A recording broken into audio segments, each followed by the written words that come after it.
begini, ini kan masalah ijazah sudah berkali-kali diajukan ke sidang perdata juga pernah, ke TUN juga pernah, dan rata-rata pengadilan menyatakan tidak berwenang. Ya karena salah satunya adalah justru saya agak terbalik, pandangan saya justru satu-satunya forum pengujian secara material adalah perkara pidana. Di perdata dan TUN itu semua formal. Formal maksudnya begini, kalau bicara ibu punya sengketa tanah dengan ada sertifikat selesai. Tidak mungkin diuji lagi sertifikat itu asli atau palsu. Tapi di sidang pidana dia masuk ke kebenaran material. Jadi boleh aja anak ijazah diuji betul itu ijazah benar nggak, penerbitannya, fisiknya dan segala macam. Dan itu hanya ada di perkara pidana. Karena itu. Jadi nanti saksi ahli-ahli akan dihadirkan. Betul. Karena itu kami melaporkan ke secara pidana adalah tujuannya agar dia masuk betul-betul ke material, semua diuji secara berimbang. Pak Jokowi, UGM silakan mengajukan alat buktinya. Pak Roy dan Bu Tifa silakan mengajukan alat buktinya, saksi-saksinya, suratnya, ahlinya, semua didengar oleh hakim, didengar oleh publik, didengar oleh media. Nanti di situ hakim akan mengambil keputusan tentunya dengan sebuah aturan. Adanya 2 alat bukti yang cukup dan keyakinan hakim. Dan diputuskanlah apakah ijazah ini asli atau tidak. Kenapa? Karena salah satu persangkaan utamanya adalah delik fitnah. Fitnah itu adalah apa yang dituduhkan oleh terdakwa adalah kebohongan. Yang dituduhkan apa sih? Ijazah palsu. Berarti apa? Dituduh fitnah berarti itu adalah kebohongan. Faktanya apa? Ijazah itu asli. Jadi jaksa di sini sendiri pada saat dia mengkonstruksikan tindak pidana fitnah, dia harus membuktikan bahwa ijazah ini asli. Jadi begini. Saya tolong melanjutkan. Begini, Prof. Izin sedikit lagi untuk itu jaksa nanti akan menghadirkan satu ijazah aslinya akan dihadirkan, hasil lapornya akan dihadirkan. Seluruh saksi-saksi teman kuliah, para dosen UGM, otoritas dekan dan rektorat juga akan didengar keterangannya. Para laboran yang melakukan pengujian lapor akan didengar keterangannya. Teman SMA, teman kuliah, dan seluruh alat bukti yang bisa memperkuat bahwa betul Pak Jokowi menjalani perkuliahan 80 sampai tahun 85 dan memperoleh ijazah, termasuk teman-teman yang di wisuda bersamaan memperoleh ijazah satu wisuda, itu semua akan didengar. Dan ini sebagai pintu untuk membuktikan kebenaran dakwaan fitnah. Belum masuk ke yang teknologi IT ya. Saya bisa kurang itu. Saya nambahkan. Yang disebut material dan formal itu perbuatan yang real, yang nyata, bukan benda yang bernama dokumen. Dokumen di UGM itu legalitas. UGM mempunyai legalitas, menyatakan. Tapi publik punya hak legitimasi namanya. Tapi kan di sidang itu, Prof, nanti kan ada ahli laboratorium dan semuanya, nanti kemudian juga ahli yang dihadirkan oleh pihak Pak Jokowi, lalu kemudian yang menunjukkan bahwa ini tulisannya, fontnya, tintanya, kertasnya, dan seterusnya. Itu kan terjadi pembuktian di sana. Itu bukan pembuktian pidana, Pak. Bukan pembuktian pidana. Itu perbuatan. Perbuatan itu adalah perilaku. Tetapi kalau kita bicara asli apa tidak asli, itu di PT UN dimulai dari awal itu. Tidak akan mungkin bisa di sini walaupun ada ahli yang didatangkan dan nanti saling kemudian berdebat sehingga pihak hakim punya keyakinan bahwa mana ini ternyata ijazahnya betul asli dan dilakukan fitnah misalnya seperti itu, atau sebaliknya ijazahnya palsu maka Dr. Tifa dan Mas Roy tidak melakukan pidana. Ahli tentang pengetahuan, tentang pengetahuan saja, yang menafsirkan asli atau palsu. Itu hanya pemikiran. Dan tidak terbentuk keyakinan di hakim bahwa ini asli atau palsu, dan siapa yang melakukan fitnah atau siapa yang tidak melakukan fitnah. Hukum pidana tidak pernah mengukur pemikiran, perbuatan. Pemikiran nggak pas hukum pidana. Itu pemikiran, itu satu akal atau kehendak. Tetapi kalau pidana itu yang real terjadi, utuh, dokumen tidak pernah bisa diputuskan di pidana. Kebetulan ada Wakapolri pada masanya 2011-2013 Pak. Nanti diberikan. Boleh sedikit aja Pak Ugro. Karena saya sungguhnya agak bingung nih. Kalau menurut saya kebayang ketika nanti kemudian ada pembuktian di sidang, maka ahli-ahli bisa datang lalu kemudian sama-sama saling membuktikan terkait dokumen tersebut. Ini bayangan saya. Apakah kemudian hakim itu nanti akan memutuskan bahwa ini ijazah asli menurut keyakinannya atas ahli yang dihadirkan, atau ini adalah palsu menurut keyakinan atas ahli yang dihadirkan? Bisa dua hal. Keyakinan atas perbuatan orang. Tapi orang yang melakukan secara teknis mengenai dokumen itu ada bidangnya. Dimulai dari sengketa informasi dulu. Kalau sudah dilakukan benar seperti ini, ya bawa ke PT UN. Agar kalau tidak hadirnya siapa saja bisa dianggap meninggalkan haknya. Dan hasil sengketa informasi di KIP itu pasti juga akan dibawa nanti. Itu akan menjadi salah satu sarana Pertimbangan. PT UN. Oke. Itu maksud Harus saya. PT UN. Lembaganya cuma itu untuk menentukan kepalsuan atau keaslian. Oke, kita berikan tangan untuk Prof Gayus. Silakan Pak Ugro. Jadi menurut saya dalam suatu berkas perkara pencemaran nama baik dan atau fitnah itu berbeda dengan suatu berkas perkara tentang laporan dugaan menggunakan ijazah palsu. Kalau dikatakan Mas Rifai tadi, kalau ada laporan dugaan penggunaan ijazah palsu, semua saksi-saksi tadi laporan itu dihadirkan boleh.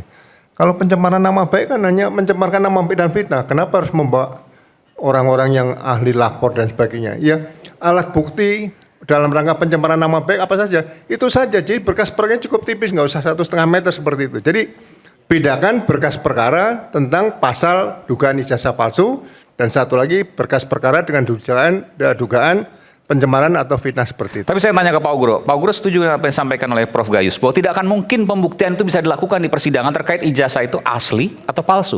Ya, membuktikan ijazah asli atau palsu itu ya dugaan ijazah palsu diproses dulu oleh kepolisian. Diproses dulu loh ya. Kan Siapa yang sudah menggunakan? lewat lapor. Ya, lapornya kan dicek ini ada laporan resmi. Oke. Itu bukan Duma saja yang berhenti seperti itu. Laporan resmi, kemudian dilakukan pemeriksaan saksi-saksi, penggunaan ijazah palsu, ya tersangkanya komisioner KPU tadi, nah baru pemeriksaannya lengkap. Nah itu berkasnya 1,5 meter bisa kalau seperti itu. Tapi kalau pencemaran nama dan fitnah, ya kemungkinan sangat kecil sehingga pembuktian ijazah palsu tidak hanya dengan verbal ucapan saja, bukan. Itu jelimet KKN-nya di mana, terus nilai-nilai dan sebagainya. Itu sangat rumit seperti itu bagi saya. Ya, jadi Jadi tidak akan mungkin terjadi pembuktian di sidang. Ijazah itu asli atau palsu? dalam kasus pencemaran nama baik ini, Iya. tidak mungkin. Tidak mungkin. Tidak mungkin. Walaupun sekali lagi, ini saya belum, logika saya terus terang saya belum bisa menerima nih logika saya. Ada ahli yang dihadirkan. Baik kedua belah pihak ya. Ada ahli macam-macam tuh. Ahli grafik, ahli font, ahli kertas, ahli apa Bang Rismon? Ahli apa namanya? Ahli, pokoknya ahli digital forensik. Digital Tapi ini forensik. menarik Mas. Ini saya seperti menonton Indonesia lawan Kamboja kemarin. Ini baru awal tuh sudah 1, 2, 3, 4, 1. Sudah 4-1 ini menangnya ini. Belum tambah nanti 5-1 nanti. Ya, jadi, Enggak, kita sini mencari kebenaran ya. Iya, betul. Hipotesis, menguji Ya, hipotesis. Oke. Ya, jadi saya selalu katakan, Bayangan saya kan ada ahli-ahli yang dihadirkan. Ya. Bahkan ini bayangan saya, publik ketika nanti sidang disiarkan secara langsung, publik sendiri pun sudah punya persepsi ketika ahli-ahli itu dihadirkan. ya, ahli itu yang bisa menguji penelitiannya Dr. Tifa. Iya. Gimana? Penelitiannya Mas Roy Surya dipanggilkan ahli.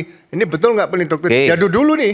Oke, diadu. Itu baru bisa. Dari Bung Rifai kan dari Pak Jokowi juga pasti akan dihadirkan ahlinya. Ahli Termasuk bukan- juga lapor Polri. Ya, bukan ahli dokumen palsu tadi, bukan. Ahli pencemaran nama baik tadi kan penelitian Dr. Tifa nih. Iya. Ya, dilawan dulu penelitian Dr. Tifa tadi. Oke, benar atau pencemaran enggak? nama baik satu hal, tapi ahli yang terkait dengan teknis kan pasti ada. Ada salah satu yang nanti mungkin Bung, Sudah ada, jadi, Bung Rismon Sianipar kan? Polda sendiri- Bung Rismon Siolan.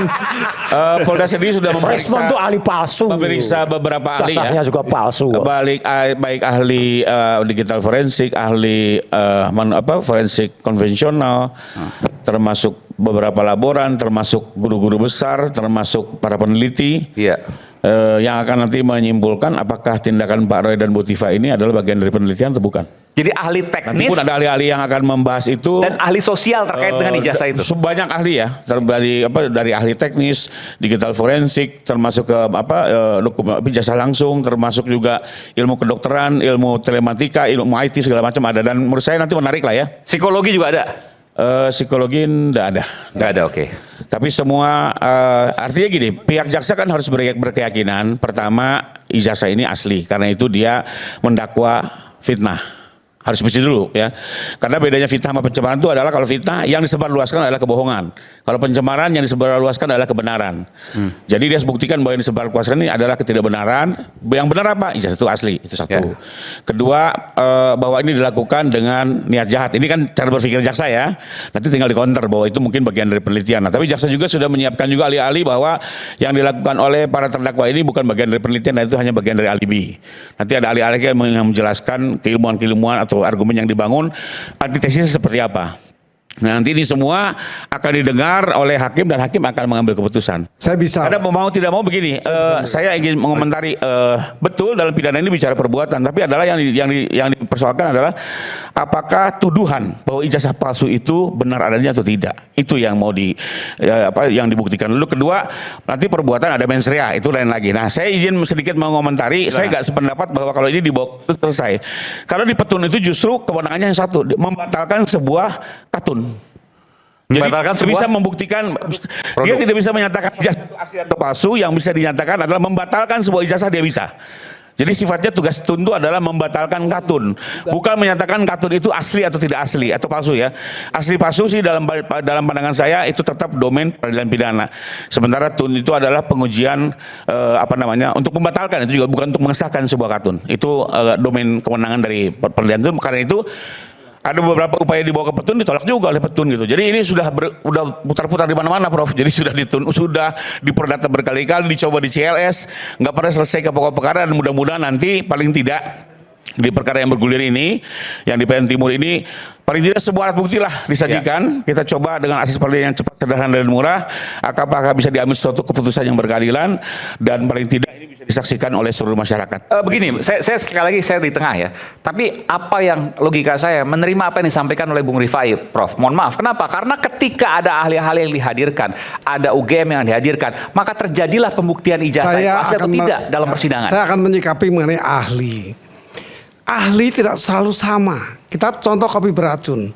Sianida yang ada di tubuh seseorang disampaikan oleh ahli itu ada ukurannya, memang ada tiap orang, tapi kecil misalnya, berbeda dengan ahli lain.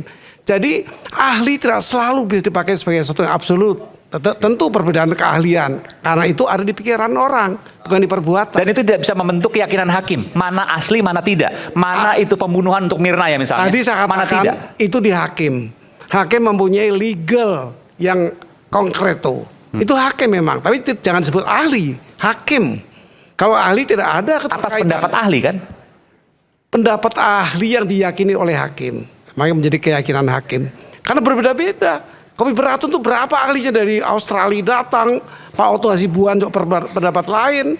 Semua ahli itu mempunyai pemikiran, keyakinan. Dan tidak akan mengerucut pada sebuah keyakinan, walaupun ke hakim sekalipun. Nanti hakim yang akan menyimpulkan. Jadi jangan sebut ahli, hakim memang mempunyai satu legal in concreto. Tapi begini, kalau memang menurut Prof seperti itu, artinya tidak akan pernah bisa dibuktikan bahwa ijazah itu asli atau palsu, betul ya?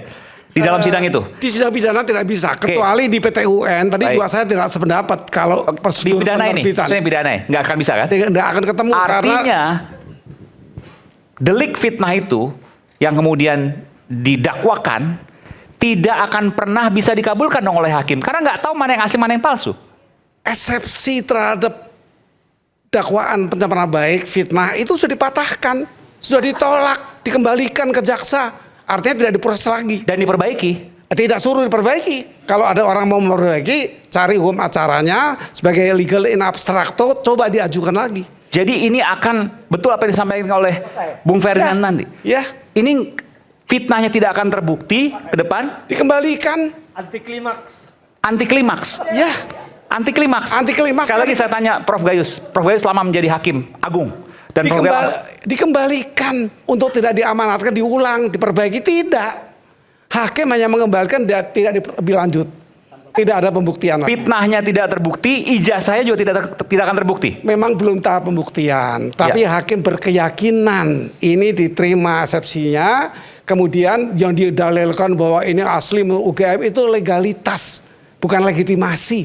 Legitimasi kembali Dr. Tifa melakukan penelitian, itu legitimasi publik yang mengimbangi dengan apa yang menjadi legalitas. Ini menarik. Isu hangat kadang bikin menat, apalagi kalau tidak bisa mencerna dengan cermat. Jangan lupa secangkir kopi yang hangat dan nikmat untuk menemani kebersamaan dalam program Rakyat Bersuara bersama saya Aiman Wicaksono. Kita akan kembali saat lagi selepas jeda. Kita akan bahas soal ini. Apakah benar nanti akan 0-0 anti klimaks di ujung persidangan? Kalau gitu kita bubar aja di sini. Oke, makasih.